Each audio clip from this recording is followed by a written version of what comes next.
சங்கீதம் 23 நமக்கு ரொம்ப பரிச்சயமான ரொம்ப தெரிஞ்ச ஒரு சங்கீதம். அதை எல்லாரும் நம்ம எல்லா சூழ்நிலைமைகளிலும் வாசிப்போம், அதிகமாய் அதை மனனம் செய்திருக்கிறோம். கர்த்தரின் மெய்ப்பராய் இருக்கிறார், நான் தாழ்ச்சி அடையேன். நன்றாய் கவனியுங்கள். இந்த சங்கீதத்தை எழுதின தாவீது. இந்த சங்கீதம் ஒரு தனியாக எங்கேயோ ஒரு பைபிளில் மிடில், இது ஏதோ ஒரு உலகளாவிய சங்கீதம் போல, உலகத்தில் பிறந்த எல்லாருக்கும் பொருந்தின ஒரு வார்த்தை போல அது காணப்பட்டாலும் அது ரொம்ப பர்சனலான, அது எல்லாருக்கும் பொருந்தாத ஒரு வார்த்தை. அங்கே ரொம்ப அழகாக சொல்லப்பட்டிருக்கிறது, கர்த்தர் என் மெய்ப்பராய் இருக்கிறார். The Lord is my shepherd, he belongs to me. தாவீது சொல்லுகிறான், அவர் எனக்கு சொந்தமானவர். நன்றாய் கவனியுங்கள். தேவனுடைய நடத்திப்பை குறித்து ஒரு உண்மையை நீங்கள் அறிந்து கொள்ளுங்கள். தேவன் எல்லாருக்கும் தேவனாய் இருந்தும் அவர் எல்லாருக்கும் மெய்ப்பனாய் இருக்கவில்லை. அவர் எல்லாரையும் தனக்கு முன்பாக, நான் உம்முடைய ஆடு, நான் உம்முடைய அடிமை, நான் உமக்கு பின் செல்லுகிறவன் என்று சொல்லுகிறவர்களுக்கு மாத்திரமே அவர் மெய்ப்பனாய் இருந்து அவர்களை நடத்துகிறவராயிருக்கிறார். நீங்கள் சங்கீதம் 22 சங்கீதம் 23 பிரிக்க முடியாது. சங்கீதம் 22 இயேசு கிறிஸ்துவனுடைய பாடுகளை குறித்து, அவர் அடிக்கப்படுகிற ஆடாய் கொண்டு போகப்பட்டதையும், அவருடைய வஸ்திரம் சீட்டு போட்டப்பட்டதையும், அவருடைய எல்லா துன்பங்களையும் கவர் பண்ண ஒரு சங்கீதம். என்ன சங்கீதம் 22க்கு ஒப்புக்கொள்ளாத எந்த மனிதனுக்கும் 23 பொருந்தாது. தேவனுடைய ரட்சிப்புக்கு கீழ்ப்படியாத எவனுக்கும் சங்கீதம் 23, தேவன் அவனை நடத்துகிற வழிகளுக்கு, தேவன் கொடுக்கிற பாதுகாப்புக்கு, தேவன் கொடுக்கிற மகிமைக்கு 23 உள்ள எந்த ஆசீர்வாதமும் 22க்கு அடிப்பணியாதவனுக்கு என்ன செய்யாது? பொருந்தாது. இன்னைக்கு நான் உங்களுக்கு சொல்றேன், தன்னை மேய்த்து கொள்ள எனக்கு எல்லாம் தெரியும் என்று சொல்லுகிற எவனுக்கும் நன்மையும் கிருபையும் தொடராது. நன்றாய் புரிந்து கொள்வோம். எனக்கு பலன் இருக்கு, நான் இப்படி தான் நடப்பேன் என்று சொல்லுகிற யாருக்கும் தேவன் மெய்ப்பனாய் இருப்பதில்லை.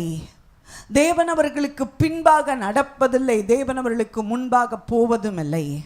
If you can submit to his ways, அவருடைய வழிகளுக்கு உங்களை உட்படுத்துவதற்கு உங்களை ஒப்பு கொடுப்பீர்களானால் மாத்திரம்தான் அவர் உங்கள் பிதாவாய், உங்கள் தேவனாய், உங்கள் மெய்ப்பனாய் இருப்பார். இந்த காலையில் நான் என்ன சப்ஜெக்டை டச் பண்ண விரும்புகிறேன் அப்படின்னு சொன்னால், நான் சபைக்குள்ளாய் பார்க்கிற தேவ ஆவியானவர் என்னை உணர்த்துகிற ஒரு பகுதியை நான் இன்று சபையோடு பேச விரும்புகிறேன்.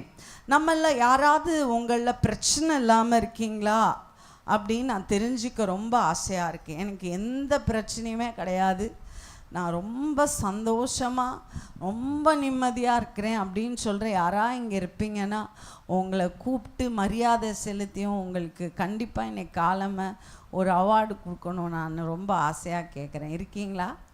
இல்லை.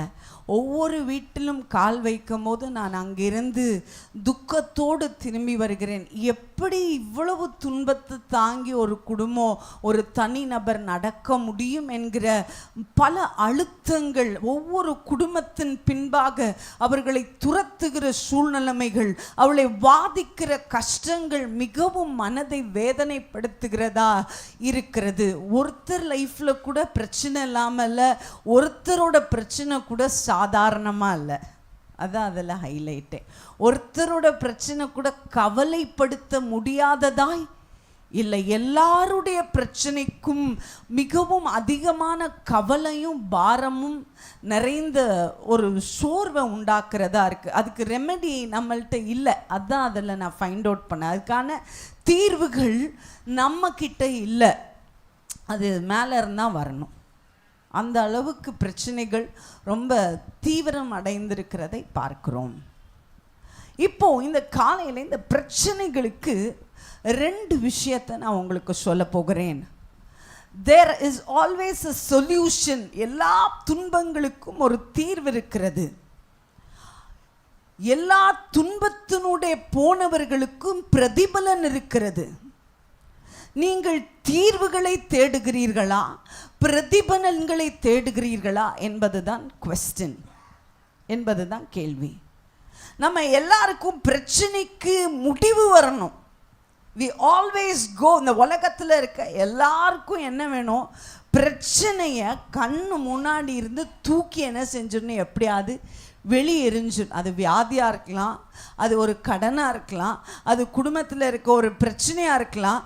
பிரச்சனைகளை எறிவதற்கு, என் கண்ணு முன்னாடி அந்த பிரச்சனை மறைஞ்சு போவதற்கு நான் என்ன செய்யணும் என்பதற்கு தான் இந்த உலகமே சுற்றிக்கிட்டு இருக்குது. இந்த உலகமே தீர்வுகளில் அவங்க வேலை செஞ்சதில் அவங்க ரிவார்ட்ஸில் வேலை செஞ்சவங்க. அவங்க ஒரு விஷயத்தை ஜெயிக்கிறதற்கு, நன்றாய் புரிந்து கொள்ளுங்கள், எல்லைகளிலே நமக்கு வருகிறது. ஒன்று, பொருளாதாரத்திலே நாம் போராடுகிறோம். 2, சரீர சுகத்திலே போராடுகிறோம். we are not fit sometimes. பிள்ளை இல்லாமல் இருக்கலாம், ஏதோ ஒரு பலவீனம் இருக்கலாம், ஒரு கேன்சராக இருக்கலாம், ஒரு ஹார்ட் இஷ்யூவாக இருக்கலாம், ஏதோ ஒரு சரீர பலவீனத்திலே ஒவ்வொருவரும் தாக்கப்படுகிறோம். 3வது, உறவுகளிலே போராடுகிறோம். நமக்கு ஆண்டவர் கொடுத்த குடும்பமோ அல்ல நண்பர்கள் வட்டத்திலோ ஒரு சமாதானமின்மையினாலே போராட. அந்த பேசிக்காக இந்த 3 பகுதிகளிலே தான் மனிதர்களோடு உள்ள உறவுகளிலே போராட்டம் இருக்கிறது, பொருளாதாரத்திலே போராட்டம் இருக்கிறது, சரீர சுகத்திலே போராட்டம் இருக்கிறது. இந்த 3 போராட்டங்களையும், இது 3க்குமான ஒரு கீ என்ன, இது 3 ஒன்றோடு ஒன்று ரொம்ப நெருக்கமாக இருக்குது. இது 3ஐயும் டீல் பண்ணுறதுக்கு ஒரே விஷயத்தை கொஞ்சம் ரொம்ப சரியாக கற்றுக்கிட்டா போதும். இதை ரொம்ப சாதாரணமாக ஜெயித்து விட்டு வர முடியும். யாரால வேணாலும் இந்த காரியத்தை ஜெயிக்க முடியும். இந்த ஃபார்முலாவை நீங்கள் ஃபாலோ பண்ணுவீங்கன்னா. ஆனால் இது கேட்பதற்கு எவ்வளவா எளிதாக இருக்குதோ அதை ப்ராக்டிஸ் பண்ணுறதுக்கு அவ்வளவும் கஷ்டமாக இருக்கும். இதெல்லாம் செய்ய முடியாது அப்படின்னு உங்கள் மாம்சம் அடிக்கடி சொல்லும். உங்களுடைய வாய் அதற்கு ஒப்புக்கொள்ளும், ஆமாம் இதுக்கெல்லாம் இவ்வளோலாம் என்னால் முடியாது அப்படின்னு என்ன செய்யும். உங்களுடைய மனம் மறந்துடும். இப்படிலாம் இந்த வார்த்தைகளே உங்கள் இருதயத்திலிருந்து நீங்கள் லூஸ் பண்ணுறதுக்கான நேரங்கள் அடிக்கடி வரும். அப்போது இது ஒரு ஈஸியான விஷயம் இல்லை. த்ரூ ப்ராக்டிஸ், த்ரூ ப்ரேயர்ஸ், ஜபத்தினாலே, முயற்சியினாலே, போராட்டங்களினாலே, இதை கொஞ்சம் நாள் எடுத்தாகிலும் இதை நீங்கள் உங்கள் லைஃப்குள்ளே கொண்டு வந்துட்டீங்கன்னா, இதற்கு மேலே உங்கள் வாழ்க்கையில் இந்த விஷயத்தை மாத்திரம் நீங்கள் லேர்ன் பண்ணிட்டீங்கன்னா, இதுக்கு மேலே உங்கள் வாழ்க்கையில் நீங்கள் இந்த பெரிய பெரிய பிரச்சனையை ஒரு சின்ன சின்ன விஷயம் மாதிரி டீல் பண்ணிட்டு போயிடலாம். இதை கற்றுக்கிற வரைக்கும் தான் பிரச்சனை. அதுக்கு மேலே இதை நீங்கள் கற்றுக்கிட்ட பிறகு பிரச்சனைகள் உங்களுக்கு பிரச்சனையாக இருக்காது. நீங்கள் ரொம்ப சாதாரணமாக ஹாப்பியாக எப்போவுமே பீஸ்ஃபுல்லாக இருப்பீங்க. ஆனால் இது கற்றுக்கிறது ரொம்ப சேலஞ்சிங்கான விஷயம். இதை நான் இன்று உங்களோட பேச போகிறேன். எத்தனை பேர் கற்றுக்கொள்ள ஆயத்தமாக இருக்கீங்க? ஆமென். நன்றாய் கவனியுங்கள். முதலாவது ஃபினான்ஸ், நம்முடைய பொருளாதாரம்.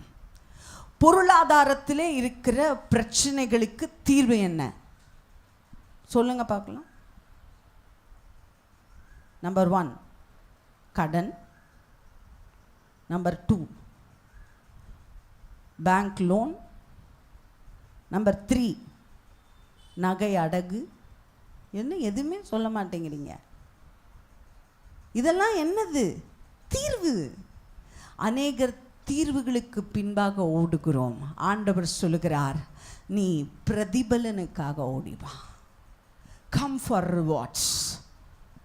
எப்படி ரிவார்ட் கொண்டு வர்றது, எப்படி இதை நான் ஜெயித்தா தான் ரிவார்ட். அதனால தான் வெளிப்படுத்தல 7 சபைக்கும் இயேசு கிறிஸ்து சொல்லும்போது 7 சபைக்கும் திரும்ப திரும்ப சொல்றார், ஜெயம் கொள்ளுகிறவனுக்கு மறைவான மன்னா, ஜெயம் கொள்ளுகிறவனுக்கு ஜீவ கிரீடம், ஜெயம் கொள்ளுகிறவனுக்கு வெண்வஸ்திரம், ஜெயம் கொள்ளுகிறவனுக்கு ஜெயிச்சா when you can overcome, ஒரு பெரிய அதிகாரத்தை கொடுக்கிறேன் என்கிறார், ஒரு பெரிய ஆளுகையை கொடுக்கிறேன் என்கிறார். பொருளாதார ரீதி மத்தியிலே நான் ஜெயிச்சே ஆகணும். என்னோட ஃபினான்ஸில் நான் இந்த உலகத்தில் நான் சொல்ல, நீங்கள் இயேசு கிறிஸ்துவை உங்கள் தெய்வமாக ஏற்றுக்கொண்டு அவ்வளவு பெரிய தேவனை, வானத்தையும் பூமியும் உடைய தேவனுடைய பிள்ளைகளாக இருப்பீர்களானால் உங்கள் உறவுகளிலே உங்களை விட பணக்காரங்க இருக்கக்கூடாது.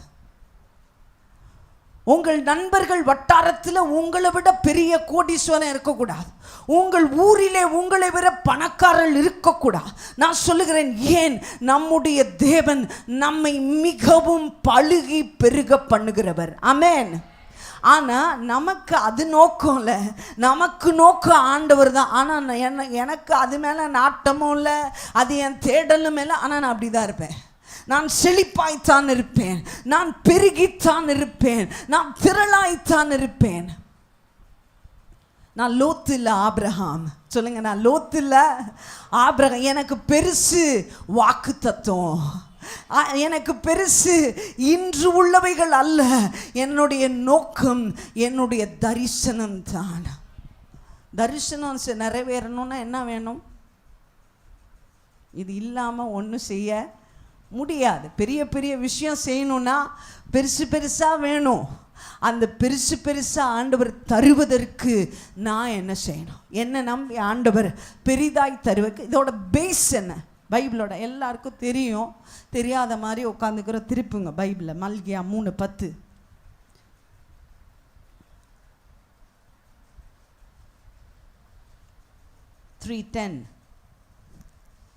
பழைய ஏற்பாட்டின் கடைசி புஸ்தகம்.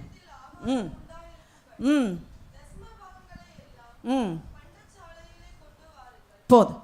ஆலயத்திலே ஆகாரம் உண்டாயிருக்கும்படி தசம பாகங்களை எல்லாம். அதுக்கு அடுத்த வசனம் அதுலயே, அப்பொழுது நான் வானத்தின் பலகணிகளை திறந்து, அப்பொழுது நான் வானத்தின் பலகணிகளை திறந்து உங்கள் மேல் ஆசீர்வாதத்தை வருஷிக்க மாட்டேனோ என்று அதனால் என்னை போதும். முதல் நன்றா புரிந்து கொள்ளுங்க. திரளான வானத்தின் பலகணிகள், விண்டோஸ் ஆஃப் ஹெவன் திறந்து அங்கிருந்து நேரம் என் வீட்டுக்குள்ள ஆசீர்வாதம் கொட்டணும்னா நான் என்ன செய்யணும்னு பைபிள் சொல்லுது? தசம பாகங்களை தேவாலயத்துக்கு கொண்டு வாங்க. சரி, நம்ம என்ன நினைக்கிறோம்? நான் தசமபாவம் கொடுத்தோன்னே நான் பெரிய ஆளாயிரணும். ஆனால் இதோட மாரல் ஆஃப் த ஸ்டோரி என்ன, இதோட அடித்தளம் என்ன என்பதை புரியலை. முதல்ல தசமபாகம் என்பது வேறொன்றுமில்லை, நான் தேவனை கனப்படுத்துகிறேன் என்கிறதற்கு ஒரு அடையாளம். நான் தேவனுடைய ஊழியனை கனப்படுத்துவேன்.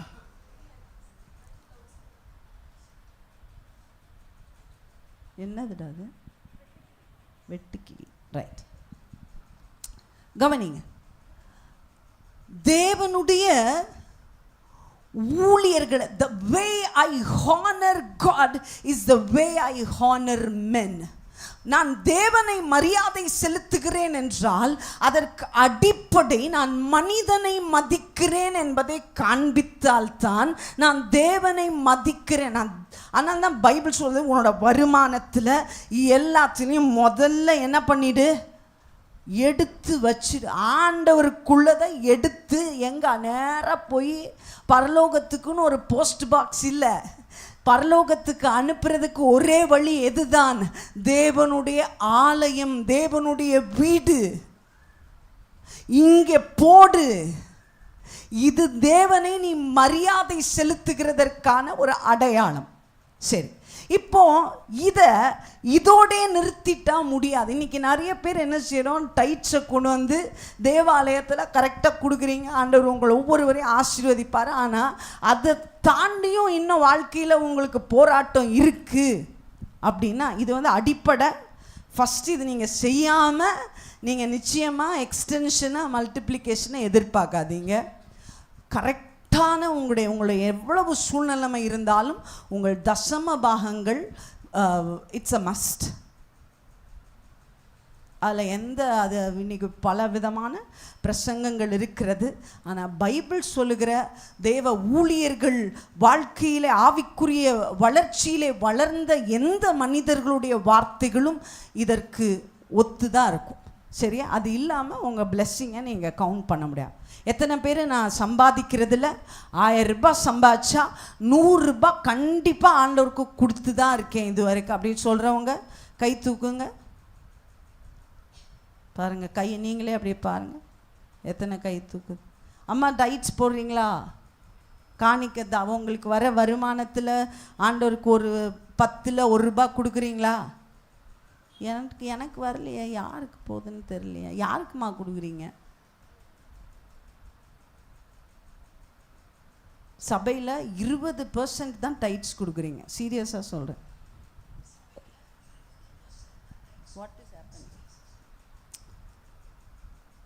மாத்திரமில்ல கொடுக்குறவங்களும் உண்மையாக கொடுக்குறீங்களா? God nose. கொடுக்குறவர்களுக்காக நான் தேவனை ஸ்தோத்திரிக்கிறேன். ஆனால் அங்கேயே நின்று போகாது. அங்கே தான் இப்போ நான் உங்களுக்கு சத்தியத்தை சொல்கிறேன். எந்த ஒரு மனிதன் ஹானர், ஒரு மனிதனை மதிக்க படிக்கிறானோ, when you can value somebody, உன்னோட வாழ்க்கையில் பொருளாதாரத்தில் நீ அளவில்லாமல் உயரணும்னு முடிவு பண்ணிட்டனா, உன் வாழ்க்கையில் நீ முதல்ல படிக்க வேண்டிய ஒரு பாடம் என்ன தெரியுமா? யாரையும் மதிக்கப்படி. Learn to honor, learn to value anybody. ஆத்துமா உள்ள எந்த மனிதனையும் மதி. அவனை மாதிரி ஒரு துஷ்டன் இல்லைன்னு யாரையுமே சொல்ல முடியாது. ஏன்னா ஒவ்வொருவனுக்குள்ளாயும் விலை மதிக்க முடியாத ஒரு ஆத்துமா இருக்கிறது. டிஸ்ஹானரிங், அவமரியாதை செய்வது. ஒரு ஆளை அவமரியாதை நீ செய்வது உனக்கு லேசா வரும்னா, நான் சொல்லுகிறேன், உன்னுடைய பொருளாதாரத்திலே நிச்சயமாய் நீ தேக்க நிலை அல்லது மந்த நிலை அல்லது பின்னடைவுகளை சந்திப்பாய். இன்று முதல்ல அதை நம்ம ஃபேமிலிக்குள்ள படிக்கணும். Learn to value each other. மனைவிகள் கணவனை மதிக்க படியுங்கள். மனைவியை மதிக்க கணவன் படியுங்க. பிள்ளைகள் பெற்றோரை மதிக்க படியுங்க. ஒரு ஊழியர் இப்படியா சொன்னார், ஒரு பிள்ளைய அப்பாவோ அம்மாவோ அவமானப்படுத்தினா அந்த அப்பாவுக்கு அம்மாவுக்கு பிரதிபலனா அவமானம் வரும். உனக்கு வாழ்க்கையில் வெக்கம் வேணும்னா நீ உன் பிள்ளைய வெக்கப்படுத்தி பேசு. உன் பிள்ளைய குறைய சொல்லி அதை காயப்படுத்து. உனக்கு திரும்பி அதுக்கு என்ன வரும்? வெக்கம் வரும். உன் பிள்ளையால வெக்கம் வரும். உன் தகப்பனையும் தாயையும் அவமானப்படுத்தி பேசுனா பைபிள் சொல்லுது அதுக்கு என்ன தெரியுமா வரும்? ரிவார்டா சாவு வரும். அதான் பைபிள் சொல்லு. நீ அற்பாயுசில் செத்து போகணும்னு நினைக்கிறியா? அப்பா அம்மாவை அவமானப்படுத்து. நன்றாய் புரிந்து கொள்ளுங்கள். அநேக வியாதிகளுக்கு காரணம் we don't know how to honor. நன்றா புரிஞ்சுக்கோங்க. நம்ம என்ன நினைக்கிறோம் தெரியுமா? இந்த மரியாதை வந்து மியூச்சுவலாக இருக்கணும். நீ என்ன மதிச்சா நான், நம்ம கல்ச்சர் அப்படி, மதியாதோர் தலைவாசல் மிதிக்க வேண்டாம். சின்ன வயசுலேயே பாட்டா சொல்லி அந்த பக்கமே திரும்பாத, அவன் ஜோரே வேணாம், செத்தா நீ வராத, இல்லை நான் வரல. நான் சொல்லுகிறேன், நான் போய் அவங்க காலில் விழுன்னு சொல்ல, இந்த இருதயம் என்கிற ஒரு ஆலயம் இருக்கிறது. இதை நான் எப்பயுமே எப்படி நினைக்கிறேன் தெரியுமா? நான் இதுக்குள்ளே தான் குடியிருக்கேன். நான் வந்து ஒரு வீட்டுக்குள்ள அல்ல ஓ மடியில் வந்து உட்காந்துருக்கல, நான் ஏன்குள்ளே தான் இருக்கேன். நான் எப்படி இருக்கணும்னு நான் தீர்மானம் பண்ணியிருக்கேன். நான் எப்படி, நீ எவ்வளவு கேவலமாய் நடந்தாலும் அதனால் நான் உன்னை மரியாதை இல்லாமல் நினைக்கணும், பேசணும், பின்னாடி போய் உன்னை பற்றி குறை சொல்லணுங்கிற அற்பமான வேலையை நான் செய்ய போகிறதில்ல. ஏன்? எனக்கு ஐ நோ த வேல்யூ. உன்னோட மதிப்பு என்னன்னு எனக்கு தெரியும். உனக்கு ஒரு வேளை என் மதிப்பு தெரியாமல் இருக்கலாம். நீ என்ன அவமானப்படுத்துறதுனால நான் உன்னை அவமானப்படுத்தணும் அவசியம் இல்லை. நீ என்ன தரக்குறைவாக நடத்துறதுனால நான் உன்னை தரக்குறைவாக நினைக்கணும்னு அவசியம் இல்லை. நான் ஒருவேளை அமைதியாக இருப்பேன், ஆனால் ஒருபோதும் அவமரியாதை செய்ய மாட்டேன். உங்கள் வாழ்க்கையில், யாரோட வாழ்க்கையில், when you learn to honor, ஒரு சின்ன குழந்தைய கூட மதிக்கிறதற்கு படி. ஒரு பிச்சை எடுக்கிறவனுக்கு கூட ஒரு ஒரு கசப்பா. அன்றைக்கி அப்படி தான் ஒரு அம்மா வந்து பிச்சை கேட்டாங்க, எனக்கு கோமாவாக இருந்துச்சு. ஏன்னா நான் அப்போ தான் பார்த்துட்டு வந்தேன், அது சரியான காசு வச்சுருக்கோம் அப்படின்னு எனக்கு தோணுது. எக்கச்சக்கமாக வாங்குது. அப்புறம் ஏன்ட்டையும் வந்துச்சு. அப்படியே ஒரு வெறுப்பாக கொடுத்தேன். சரி கொடுத்துட்டோம், போய் தொலை அப்படின்ன மாதிரி கொடுத்தேன். கொடுத்துட்டு திரும்பியும் அதே கதவுலேயே நின்று கதவை தட்டிக்கிட்டே இருக்கு. என்னம்மா கொடுத்தல, போமா சாப்பிட ஏதா கொடு. சோத்திரம், நாங்கள் பிரியாணி வாங்கிறதுக்கு நின்றுக்கிட்டு இருக்கோம், உனக்கு என்ன பிரியாணியாக கொடுக்க முடியும்? இப்படி கோமாக வருது. சரி என்ன பண்ணுற, அதை பார்த்துட்டு தான் நிற்கிது சாப்பாடு கொடுன்னு. சரின்னு பேக்லேருந்து எடுத்து ஒரு நல்ல பண்ணை கொடுத்தேன். அதை வாங்கிட்டு பின்னாடி கண்ணாடியில் போய் அடுத்த கதவை தட்டுது நம்மகிட்டே. என்ன ஆவியானவனுக்குள்ள சொல்ல, லேர்ன் டு ரெஸ்பெக்ட். யாரையும் நல்ல கவனிங்க. we are triggered. நமக்குள்ளே வந்து நம்மளை தூண்டுது. இந்த தூண்டப்படுகிற ஒவ்வொரு நேரமும் நீங்கள் ஒரு விஷயத்தை பழகிட்டீங்கன்னா, புரிஞ்சுக்கிட்டீங்கன்னா, இந்த வேல்யூ நான் கொடுக்க. அதாவது இப்போ சாதாரணமாக மியூச்சுவலாக என்னை மதிக்கு நீங்கள் இப்போ என்னை சால்வை போட்டு என்னை கூப்பிட்டு தலையில் கொண்டையில் போவங்களை என்னை சொருவி வச்சிங்கன்னா உங்களை ரெஸ்பெக்ட் பண்ண எனக்கு ஒரு பெரிய விஷயமே இல்லை. எனக்கு நீங்கள் அசிங்கமாக பேசுனீங்க போடா அப்படின்ட்டு போயிடுவேன். நீங்கள் என்ன அசிங்கமாக பேசும்போது when I keep the honor, அங்கே தான் என்னோட உயரம் தீர்மானிக்கப்படுது. நீங்கள் என்னை அவமானப்படுத்தும் போது, நீங்கள் என்னை கில்ட் ட்ரீட் பண்ணும்போது, நீங்கள் என்னை தவறாய் நடத்தும் போது, when I could hold the honor, உன் மேலே இருக்கிற மரியாதையை கொஞ்சம் கூட இழக்காம நான் அதை பிடிச்சிக்கிறதற்கு போராடுவேன்னா, அங்கே தான் ஏன் பொருளாதாரம் எங்கே போகிறது அப்படிங்கிறது முடிவாகும். எத்தனை பேருக்கு புரியுது? ஆமென். Learn honour. நிறைய பேர் முன்னாடி கூட பேசிடுவான், பின்னாடி போய் அவங்கள பற்றி சொல்லனா அன்றைக்கி நம்ம மண்டை 2 நாளாக கிழிஞ்சிடும். ஒரு நாளாக வந்து ஒரு இதை ப்ராக்டிஸ் பண்ணுறதுக்கு இன்றைக்கி வரைக்கும் சம்டைம்ஸ் 4 நாள் கூட அடக்கிடுவேன். 5ஆவது நாள் வாய் என்ன செய்யுது, லீக் ஆகிடும். அது எப்படினாலும் ஆகக்கூடாது. No backbiting, no disregard, no dishonour. அவமரியாதை செய்து யாரையும் மட்டமாக பேச வேண்டாம். இதை மாத்திரம் நீங்கள் படிச்சிட்டிங்களா, உங்கள் பொருளாதாரத்தில் நீங்கள் வீழ்ச்சியை அது அன்னைக்கே தெரியும் எனக்கு இப்படி தான் அது போகும்னு அப்படின்னு சொல்லக்கூடாது. எந்த இழிவான செய்கையையும் என் இருதயத்துக்குள்ளே இல்லை. எனக்குள்ள அந்த ரெஸ்பெக்டை, ரிகார்டை. இங்கே அபி ஒரு ஃபியூ மந்த்ஸ் எங்கள் கூட இருந்தான். அப்போ அவங்க அம்மா சொல்லுவா ஜூடுட்ட, அவனுக்கு ஒரு பெரிய ஏன்ட்ட அவன்கிட்ட சொன்னாலே நம்ம தெரியல, ஏன்ட்ட சொல்ல ஒரு பெரிய கிரேஸ் கிடச்சிருக்கு என் பையனுக்கு ஜூடாக்கு. என்ன, அவனை கொண்டு போய் ட்ராப் பண்ணி பிக்கப் பண்ணுறக்கு ஆண்டவர் ஏன் ஒரு நாளைக்கு இவ்வளோ பெரிய ஆளாக இருப்பான். இன்னைக்கு அவனுக்கு ஒன்றும் இல்லை, ஏன் போடா அப்படின்னு சொல்கிறதுக்கு துணியக்கூடாது. இன்று ஒரு ஆளுடைய நிலையை வைத்து நீ எடை போடக்கூடாது. இன்று ஒரு ஆளுடைய பொருளாதாரத்தை வைத்து, அவனுடைய சூழ்நிலைமையை வைத்து அவனை பேசிடக்கூடாது. இன்று ஒருடைய பாவத்தை வைத்து அவன் இவ்வளவுதான் சொல்லிடக்கூடாது. தேவன் உன்னையும் என்னையும் மீட்டிருப்பாரானால், தேவன் யாரையும் பெரிய மனிதர்களாய் மாற்ற அவர் கிரியை செய்கிறார். Keep the honour. ஆமென். 2வது, அதனால தான் திரும்பி அதை இன்சிஸ்ட் பண்ணி சொல்கிறேன், தேர் வில் பி டெம்டேஷன். அவமரியாதை பண்ணுறதுக்கு நம்மளுக்கு சோதனை வரும். அந்த சோதனை நேரத்தில் நீங்கள் நின்றுட்டீங்கன்னா நீங்கள் பெரிய ஆள். 2வது, ரிலேஷன்ஷிப்ஸ், உறவுகளில் நமக்கு எல்லாருக்கும் தீர்வு தேடுறோம். ஹவு டு கான்குவர் ரிலேஷன்ஷிப்ஸ் நன்றாய் புரிந்து கொள்ளுங்கள். வாசிக்கலாம், நீதிமொழிகள் 15:1.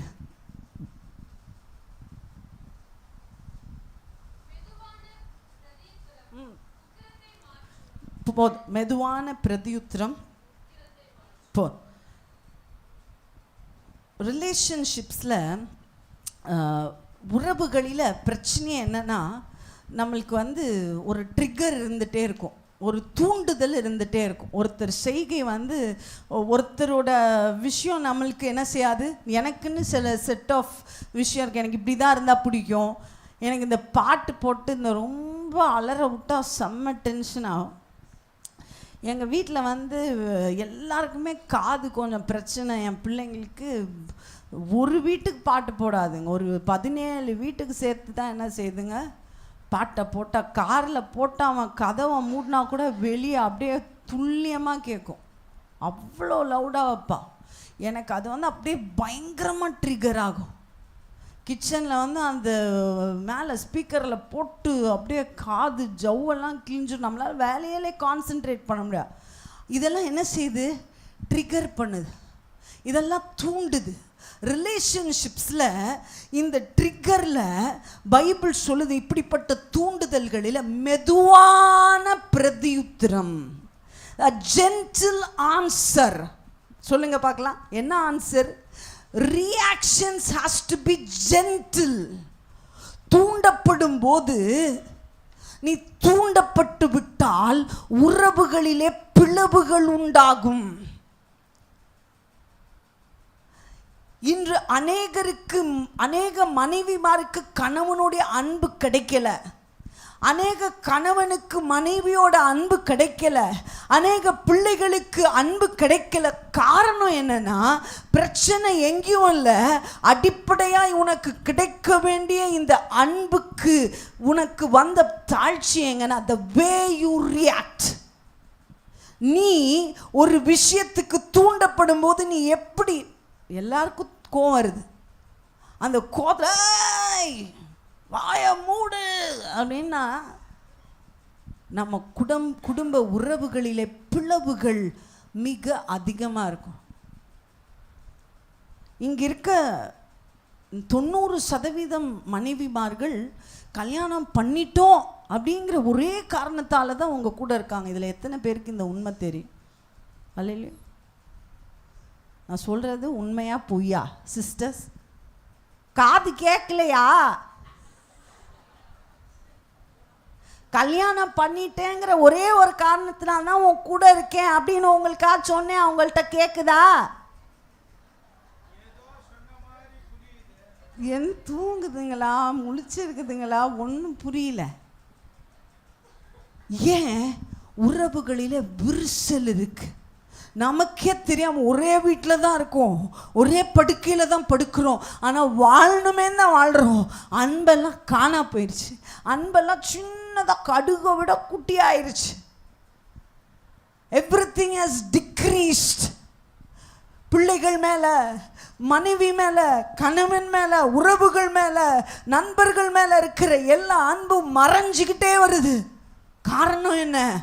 உறவுகளிலே பிளப்பு, பிரிவு.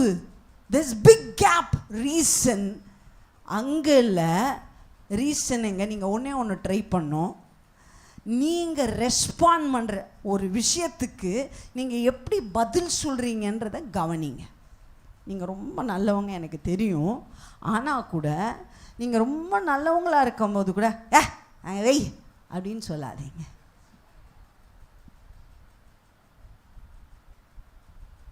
ஆவியானவர் இது வந்து அதான் நான் சொல்கிறேன், நான் பேசுகிற விஷயம் சாதாரணமாக இருக்குது, செய்கிறது ரொம்ப ரொம்ப டஃப்பு. இன்னைக்கு காலமாக கூட ஆமி வந்தோம், டேய் நீ எல்லாம் ஊழியக்காரனாகவே ஆக மாட்டடா போடா அப்படின்னு.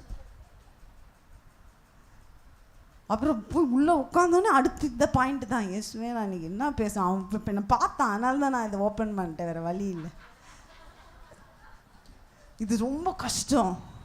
the way we respond, நம்ம எப்படி பேசுகிறோம், நம்ம எப்படி பதில் சொல்கிறோம். மெதுவான பிரதியுத்திரம், மெதுவான 10 மணி ஆச்சு போகலையா அப்படி கேட்காது. 10 மணி ஆயிடுச்சு போகணும்ல, அவ்வளோதான், ஒரே விஷயந்தான். போகலன்னா விட்டுருங்க, படிங்க, முட்டி போடுங்க. அன்னுரே என்னை சாஃப்டாக்குங்கப்பா, நான் எத்தனை வருஷம் முள்ளமண்ணி மாதிரி சுற்றிட்டு இருக்கேனப்பா. ஒரு ஆள் நம்ம கிட்ட இருக்க மாட்டான், ஒரு உறவு இன்றைக்கே அவனும் இல்லை. இன்னும் வயசாகி போச்சுன்னா மனுஷங்களே இருக்க மாட்டாங்க. சிம்சோன் அப்படித்தான் இருந்தான். அவனை தூண்டி விட்டுட்டா கொண்டு வந்துடுவான். கடைசியாக ஒரு நல்லவன் கூட அவனுக்கு கூட இல்லை. ஒரு ஆள் உனக்கு கஞ்சி ஊற்ற வராது. நான் சொல்கிறேன், தயவு செய்து லேர்ன் ஜென்டில் ஆன்சர்ஸ். மெதுவாக பேசுகிறதுக்கு நான் சொல்கிறேன், எப்பயோ ஒரு முன்னா மெதுவாக பேசுவேன் அப்படி இல்லை, எப்பயுமே மெதுவாக பேசுகிறதுக்கு பழகு. எப்போவுமே. அது முக்கியமாக ஒய்ஃப்ஸு ஹஸ்பண்ட் அப்படி பேசுங்க. முக்கியமாக ஹஸ்பண்ட்ஸ் ஒய்ஃப்ஸ்கிட்ட பேசுங்க ப்ளீஸ். உங்கள் குடும்ப வாழ்க்கை அற்புதமாய் மாறுகிறத பார்ப்பீங்க. நான் தான் காரணம். நான் தான் வீட்டுக்குள்ளே இருக்கிற ஒன்றா வெளியே போகக்கூடாது. உறவுகள் மேம்படுவதற்கு, உறவுகளிலே மகிழ்ச்சி வருவதற்கு நம்ம எப்படி பேசுகிறோம் ஒருத்தர்கிட்ட ஒருத்தர். நம்ம அவங்களே, நான் சொல்கிறேன், நீங்கள் இதை ஆரம்பிக்கும் போது அங்கே மாற்றம் வரதை பார்ப்பீங்க. நீங்கள் இதை ஒவ்வொருத்தரும் பர்சனலாக எப்படி பேசுகிறோம் என்கிறத ஹர்ட் பண்ணி குத்தி காட்டி ஜென்டில் ஆன்சர்ஸ். இதை எப்படி இதெல்லாம் ப்ராக்டிஸ் பண்ணுறது? ஒரு ஊழியர் இப்படியாக சொன்னார். அவருக்கு ரட்சிக்கப்பட்டாராம், ஒரு பாஸ்டரோட பையனா. ஆனால் வாழ்க்கையில் பின்பக்கம் பயங்கர விபச்சார அடிமைத்தனம். அவர் சொன்னார், அது பொம்பளை குண்டாக இருந்தாலும் சரி, ஒல்லியாக இருந்தாலும் சரி, கருப்பாக இருந்தாலும் சரி, வெள்ளையாக இருந்தாலும் சரி, நட்டையாக இருந்தாலும் சரி, குட்டை பொம்பளைன்னா நான் போயிடுவேன். அப்படி ஒரு வாழ்க்கை செய்த ஆண்டவர் என்னை ரட்சித்தார். நான் ரட்சிக்கப்பட்ட பிறகும் அந்த இச்சையை, அந்த ஆப்படைட்டை, அந்த பசியை, பசியனால் ஜெயிக்க முடியல.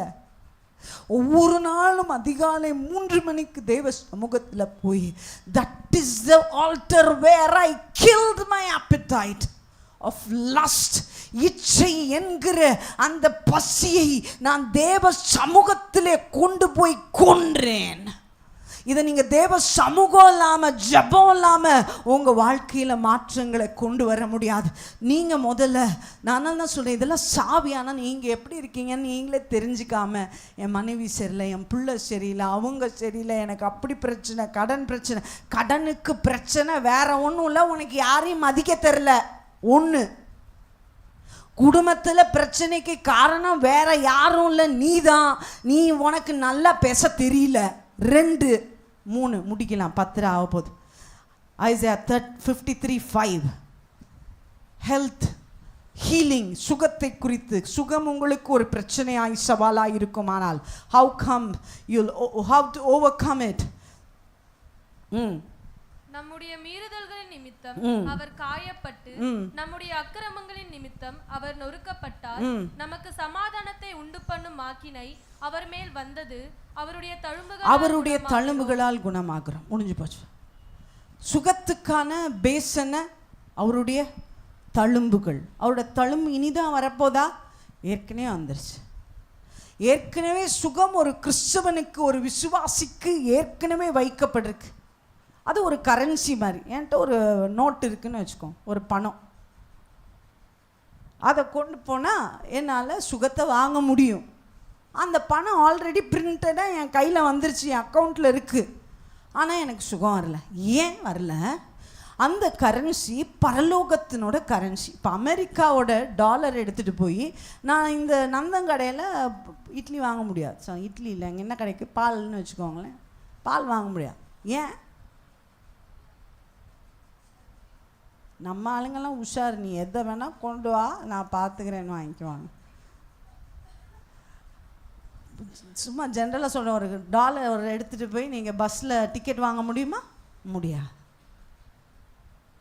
அப்போ இந்த டாலர் அல்லது இந்த கரன்சி, இந்த பணம், சுகம் என்கிற இந்த பணம் கொண்டு வந்து இங்கே இருக்கிற ஒரு பேங்க்ல மாற்றப்படணும்.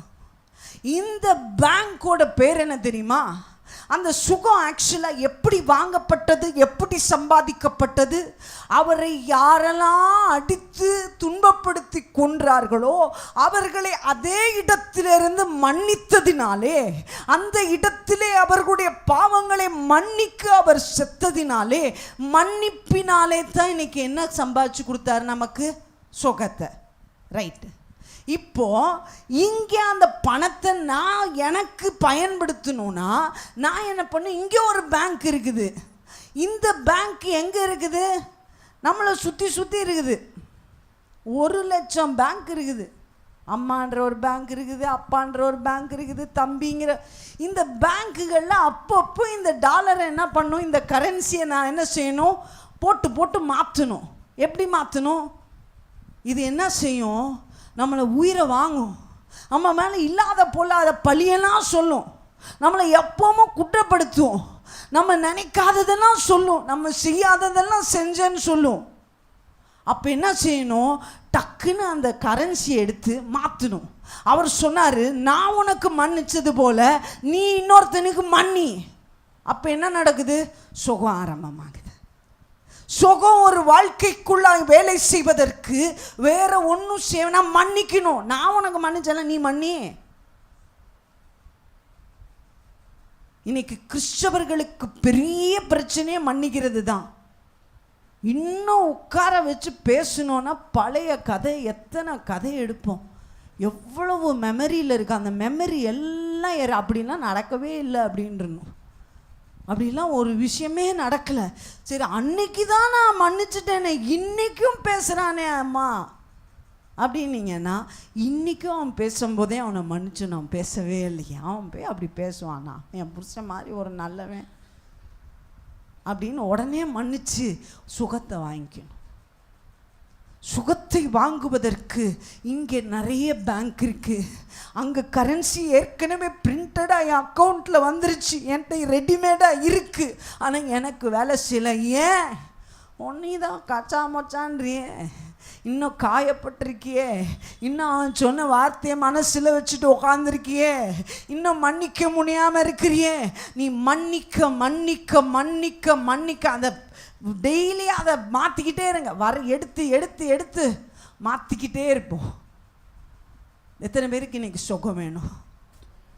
ஆண்டவர் தருணங்கள் தருவார், நம்ம தான் அதை யூஸ் பண்ணிக்கணும். நம்ம என்ன நினைக்கிறோம், இந்த தருணம்லாம் பெரிய பிரச்சனை நினைக்கிறோம். இதெல்லாம் தருணம், opportunities for healing, opportunities for blessing, opportunities for building.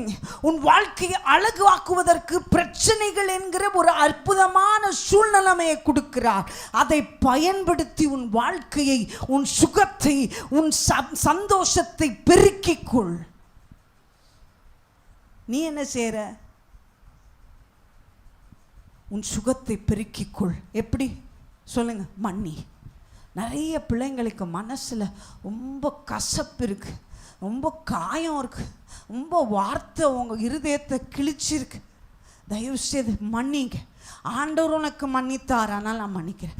ஆண்டவனுக்கு எவ்வளோ பாவம் மன்னிச்சார், இன்னைக்கு வரைக்கும் மன்னிச்சுட்டு இருக்கிறார், அதனால தான் உயிரோடு இருக்கிறேன். ஆனால் நானும் மன்னிக்கிறேன், நானும் மன்னிக்கிறேன், நானும் மன்னிக்கிறேன். சொல்லுங்கள், நான் மன்னிக்கிறேன். நான் மன்னிக்கிறதுனாலே சுகமாக இருப்பேன். எனக்கு அதனால தான் பைபிள் ரொம்ப அழகாக நமக்கு ப்ராமிஸ் சொல்லுது. திரும்ப என்ன செய்யுமா? வாழ வயது திரும்பும். Go back to your youth. எனக்கு வயசாகும் இல்லையா அப்படின்னு சொல்லக்கூடாது. திரும்பி எனக்கெல்லாம் வயசாவா, நான் என் பிள்ளைங்கிட்ட சொல்லுவேன், இந்த பார், நான் 80 வயசானா கூட குடு குடு குடுன்னு ஓட்டு தான் இருப்பேன்.